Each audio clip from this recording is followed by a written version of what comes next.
Hi you guys, and welcome back. Welcome to part 2 of my testing for ovulation after taking CLOMID 100 milligrams. Today is still day 1 of my OPK testing, and here I am going to be sharing part 2 while I'm testing myself two more times, one in the afternoon and one in the evening. Here you see I'm still using my Dollar Tree test. I'm showing you I have everything set up. I have my urine, I have the timer, I have the test, a fresh test I'm showing you guys here.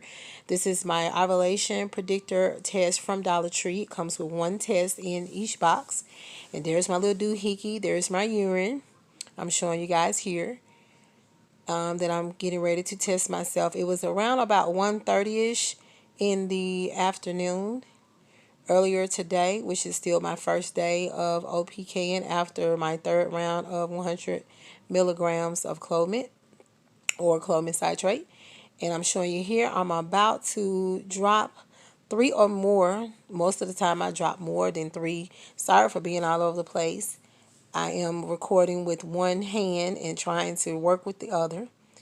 So I have to get myself situated. So apologies if the video is kind of all over the place because of that. So you guys know how it is. All you OPKers out there, you know where I'm coming from.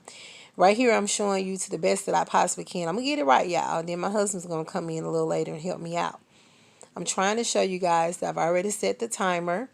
I have about 2 minutes and some seconds already. As you can see, I'm showing you right here that the test is working. It's progression across pretty nicely.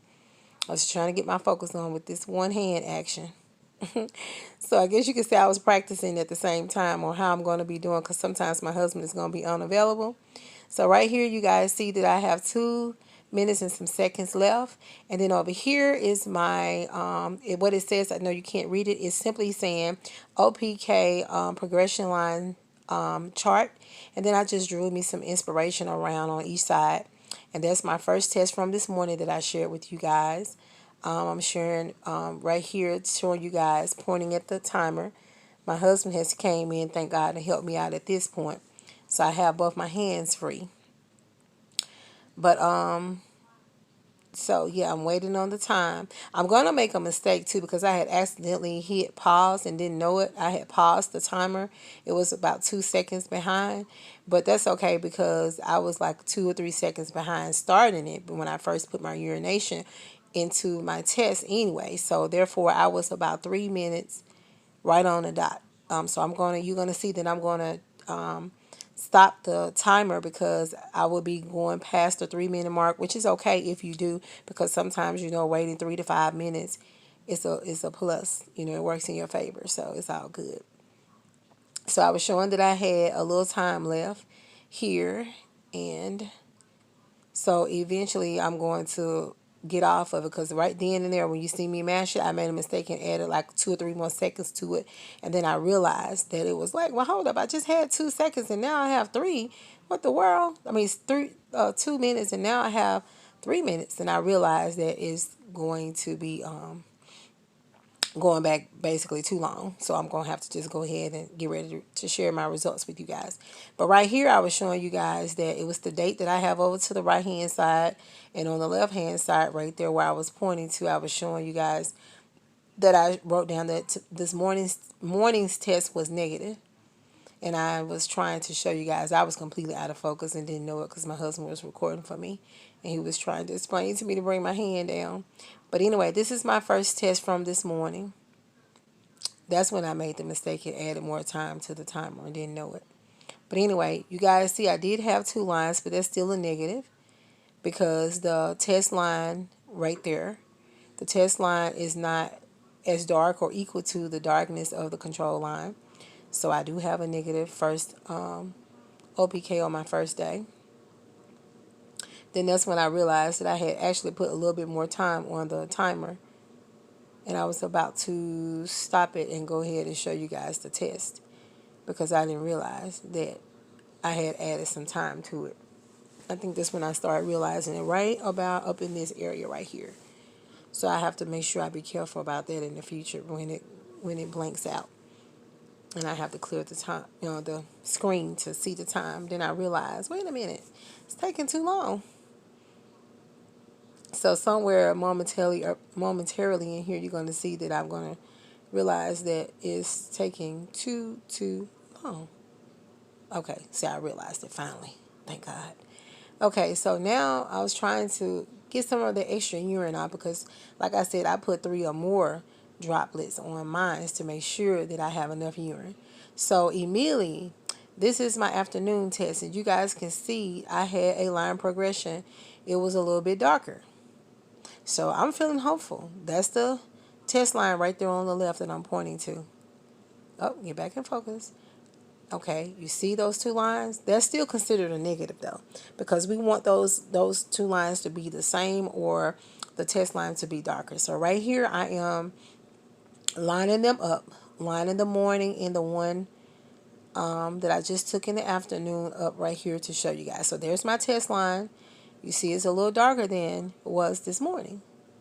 So I'm writing down darker here so I can remember and have my notes. And I'm writing down that it was negative still. That's still a negative.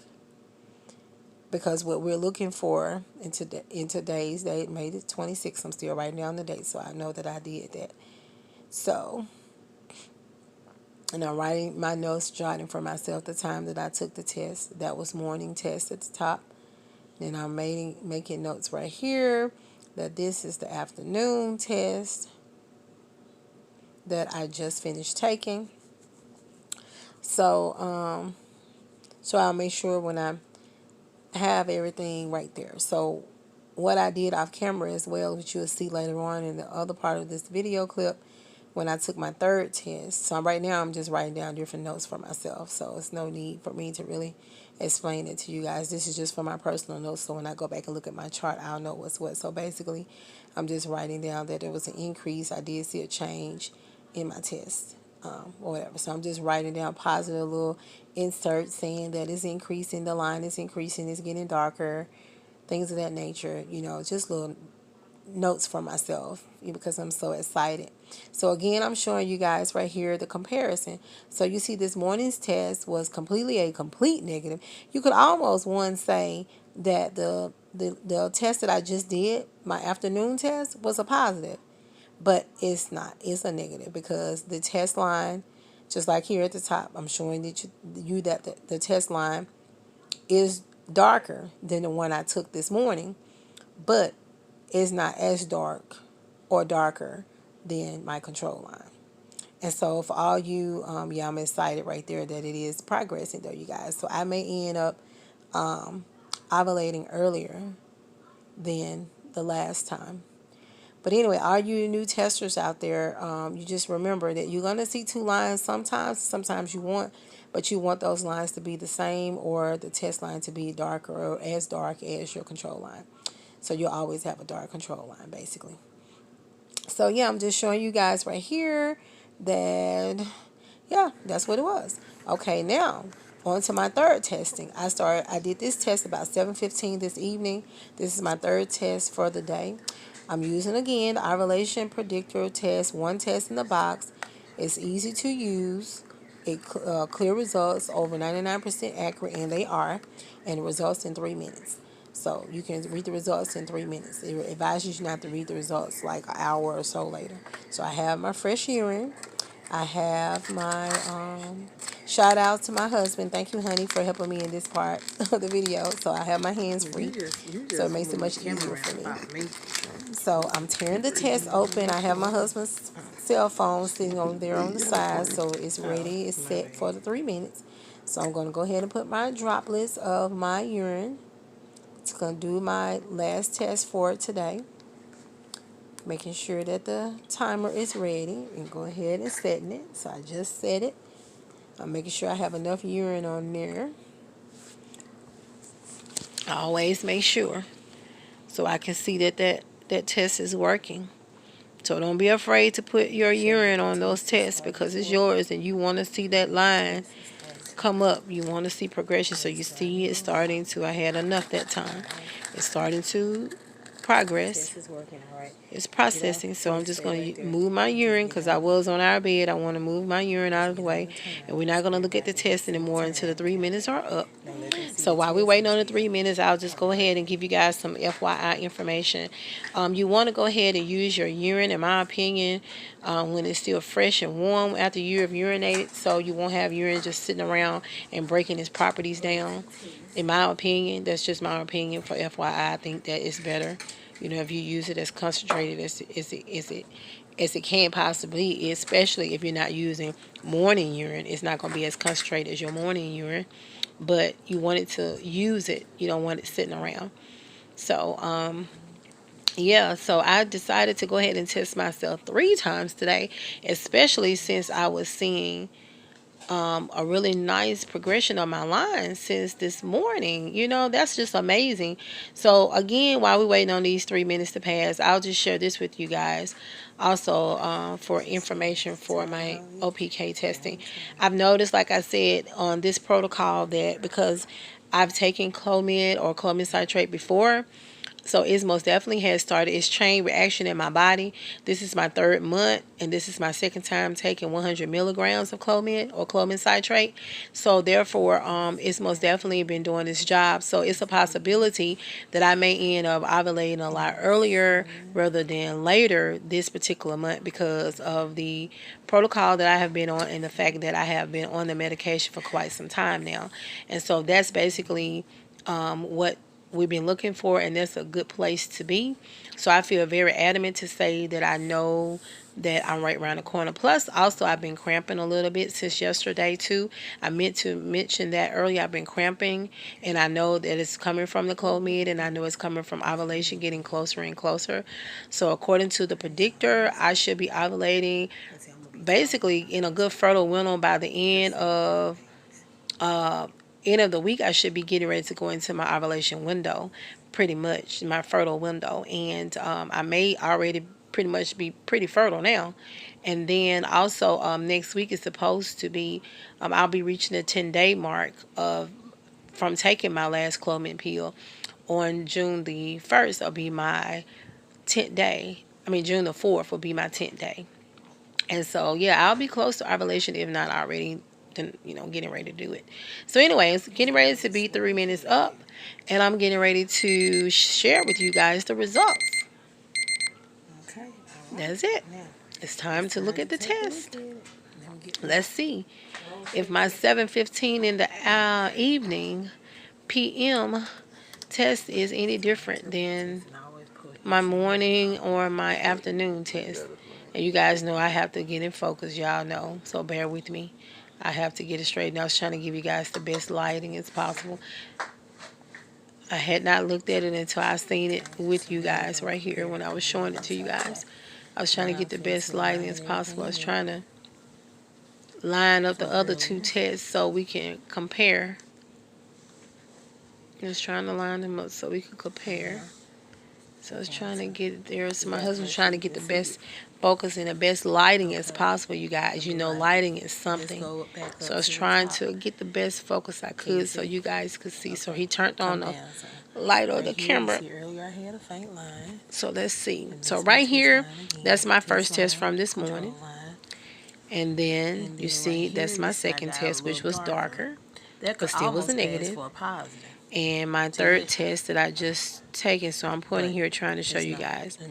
And so right here is the third test. So it wasn't it was a change, but it wasn't as dark as my second test of the day. So it's still a negative. So I'm trying to show you guys. You see I have a faint line. I have a faint test line. I have a faint test line right there. I'm pointing to it. You can see it if you look closely. You can tell there's 2 lines there, and of course I have my control line. So it's still a negative, but that's still amazing to me as I'm trying to show you guys right here. Because I'm gonna tell you guys this point right here. Normally, when I test the day after CLOMID, I get not even a faint line. It's just straight. I know all 3 of these are a negative. I'm writing down this is a negative right here, but I said that. So there's starting to be a change and a difference early on. So I was making notes for myself right here. So that's all I was doing. I make notes and things of that nature. Any type of significant change or things that I notice I write that down in my journal so I can remember as the days go on. So this is, once again, a negative test as well. But one of the things that I see about this particular cycle in my OPKs, normally, and I'm just showing you guys, I'm just going back over the same thing basically, showing in comparison of the tests between each other so you guys can see that for yourselves. But I want to say this to you guys before I end this video, that normally I would see just one faint line, but I'm starting to see something early. So fingers crossed. Thank you guys so much for